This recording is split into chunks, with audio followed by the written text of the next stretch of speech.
बचपन से हम एक दूसरे को पसंद करते थे, लेकिन वो कभी मेरी नहीं बन सकी। मैं उससे प्यार करता था और उसे किसी और का होते नहीं देख पाया।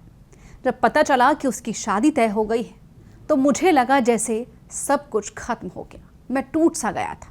पहले भी मैंने उसकी एक शादी रुकवाई थी और इस बार मैंने उत्तर प्रदेश से करीब 32,000 रुपयों में पिस्टल खरीदी और उसे सीधे जयमाले के वक्त जाकर गोली मार दी। मैं दूसरी गोली भी चलाता, लेकिन गोली अटक गई, वरना वो वही जान गंवा देती। ये बयान है उस युवक दीनबंधु का जिसने बड़ी सभा में जयमाला के वक्त जाकर एक लड़की आरती को गोली मार दी और सरेंडर कर दिया है खुद ही महज 14 घंटों के बाद। और उसने अपनी पूरी कहानी बताई है कि कैसे बचपन से लेकर अब तक उसका प्यार परवान चढ़ता गया। जी हाँ, एक तरफा प्यार के बारे में दीनबंधु ने पुलिस के दौरान पूछताछ में सब कुछ बता दिया। हम आपको सब कुछ बताएंगे विस्तार से और इस पूरी कहानी का ब्यौरा आपको देंगे कि कैसे दीनबंधु आरती के एक तरफे प्यार में पागल हो गया था और एक ना शब्द ने उसकी ईगो हर्ट कर दी। नमस्कार, मैं हूं शालिनी सिंह और आप देख रहे हैं दर्श न्यूज। बक्सर की 22 वर्षीय आरती कुमारी और 24 वर्षीय दीनबंधु बचपन से एक दूसरे को जानते थे। दोनों के घरों के बीच महज एक करीब 150 मीटर की दूरी थी और पड़ोसी होने के कारण बातचीत भी होती रहती थी। बताया जा रहा है कि जहां आरती उसे सिर्फ एक दोस्त मानती थी, वहीं दीनबंधु ने इस रिश्ते को प्रेम संबंध समझ लिया। जब युवती ने उसके प्रस्ताव को स्वीकार नहीं किया तो नाराज रहने लगा दीनबंधु और इसी नाराजगी में और यहीं से उसने पूरे प्लान की शुरुआत की। 24 फरवरी को आरती की शादी थी। वो वरमाला के लिए स्टेज पर पहुंची थी। पूरा माहौल खुशनुमा था। लोग ये इंतजार कर रहे थे कि आखिर जयमाला कौन डालेगा। तभी दीनबंधु ने बीच सभा में पहुंचकर भरी महफिल में सबके सामने गोली चला दी और उसके बाद उसने खुद ही महज 14 घंटों के बाद सरेंडर कर दी।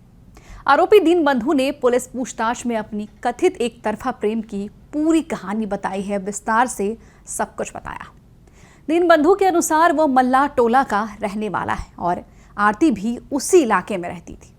बचपन में दोनों कुछ साल तक साथ खेले थे और आपस में बातचीत होते थे।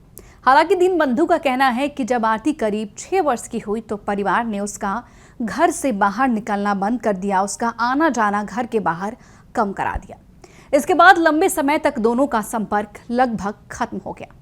दीनबंधु के मुताबिक कई साल बाद 2024 में उसने आरती को पहली बार सलवार सूट में देखा और तभी से उसका दिल आरती पर आ गया। वो घर से बाहर निकली थी और उसी दौरान उसे देखकर दीनबंधु आकर्षित हो गया। दीनबंधु ने दावा किया है कि पहली ही नज़र में उसे आरती से प्यार हो गया था, लगाव महसूस होने लगा था। दीनबंधु आगे कहता है कि वो अपने मन की बात हमेशा से आरती को कहना चाहता था, लेकिन हिम्मत नहीं जुटा पा रहा था। कुछ टाइम बाद कुछ दोस्तों ने उसे साहस दिया, हिम्मत दी कि उसे जाकर बता दो, जिसके बाद उसने आरती से अपने दिल की सारी बात बताई। हालांकि युवती ने उसके प्रस्ताव को स्पष्ट रूप से ठुकरा दिया। दीनबंधु ने बताया कि इनकार सुनकर वो बेहद आहत हुआ और खुद को टूटता हुआ महसूस करने लगा। इसके बावजूद उसने कई बार आरती को मनाने की कोशिश की, समझाने की कोशिश की और बार बार ये कहता रहा कि वो आरती से बेहद प्रेम करता है, लेकिन आरती अपने फैसले पर कायम रही।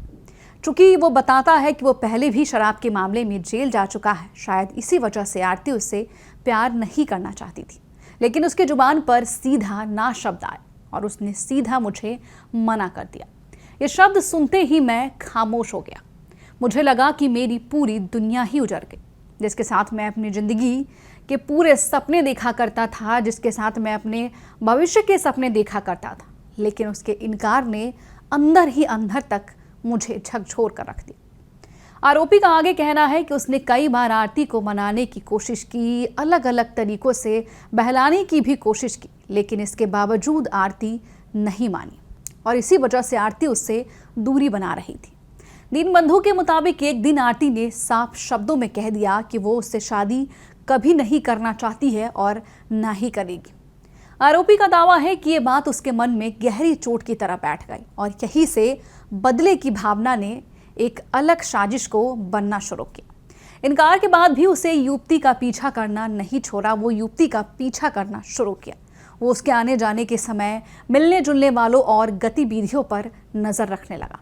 पूछताछ में उसने ये भी कहा है कि वो उसे खोने के डर से ऐसा कर रहा था, लेकिन ये कभी समझ नहीं पाया कि उसके व्यवहार से युवती असहज और भयभीत महसूस कर रही है। युवती उससे प्रेम के बजाय और डर रही। बताया जाता है कि आरती ने ये बात अपनी मां को बता दी, जिसके बाद परिवार ने दीनबंधु के पिता से इस बात की शिकायत भी की। आरोपी ने माना है कि उस समय उसे शर्मिंदगी हुई और कुछ दिन तक उसने खुद को संभालने की पूरी कोशिश की। हालांकि वो आरती को भूल नहीं पाया था और लगातार उसी के बारे में सोचता रहता था। आरोपी दीनबंधु ने आगे ये भी बताया है और पूछताछ में स्वीकार भी किया है कि पिछले 1 साल पहले जब आरती की पहली शादी तय हुई थी, जिसे उसने ही रुकवाया था, उसके अनुसार जब उसे रिश्ते की जानकारी मिली तो वो लड़के वालों के घर पहुंच गया और कथित तौर पर उसने लड़के वालों को धमकाया और कहा कि मैं उसका प्रेमी हूं, अगर शादी करोगे तो पछताओगे। परिवार के डराने के बाद उनका रिश्ता टूट गया। हालांकि इस घटना के बाद मामला में दोनों परिवार तक पहुंचा और बताया जाता है कि इस विवाद के कारण सामाजिक स्तर पर काफी तनाव हुआ था और दीनबंधु के पिता को भी अपमान का सामना करना पड़ा। इसके बाद परिवार ने उसे काम के सिलसिले में पंजाब भेज दिया। वो वहां चला तो गया, लेकिन पुलिस के मुताबिक उसके मन में अभी भी पुरानी बातें चल रही थी। वो आरती को भूला नहीं था और दूर रहकर उसने साजिश रची। जांच में सामने आया है कि आरोपी ने दूर रहते हुए भी युवती की गतिविधियों पर नजर रखनी शुरू की थी। यानी कि वो खैर रहता तो पंजाब में था, लेकिन बिहार में अपने दोस्तों के जरिए, परिचितों के जरिए उसके बारे में जानकारी जुटाता रहता था।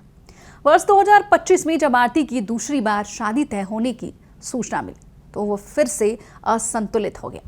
पुलिस के अनुसार 20 फरवरी को वो पंजाब से उत्तर प्रदेश पहुंचा। गाजीपुर जिले के गहमर क्षेत्र में जाकर उसने अवैध रूप से हथियार खरीदा। बताया जा रहा है कि इसके लिए करीब 32,000 रुपए चुकाने पड़े थे दीनबंधु, लेकिन फिर भी वो बाज नहीं आया। 2 दिन बाद वो बस से अपने गांव लौटा और एक दोस्त के कमरे पर ठहरा ताकि किसी को भी उस पर शक ना हो, पता ना चले कि वो गांव आया हुआ है। जांच एजेंसियों का कहना है कि ये पूरा घटनाक्रम पूर्व नियोजित साजिश की ओर इशारा करता है। फिलहाल मामले की गहन जांच हो रही है और आरोपी से आगे भी पूछताछ की जा रही है। वो अपने दोस्त के घर पर ठहरा था और 24 फरवरी को जैसे ही बारात लड़की के दरवाजे पर पहुंचती, लड़की स्टेज पर जाती है और जयमाला की रस्म शुरू ही होने वाली होती है कि दीनबंधु ने अपनी पिस्टल निकाली और एक गोली आरती के पेट में एकदम सामने से मारी। उसके बाद दीनबंधु ने यह भी कहा है कि दूसरी गोली अटक गई थी, वरना वो दूसरी गोली भी चला देता और आरती इस वक्त इस दुनिया में नहीं होती।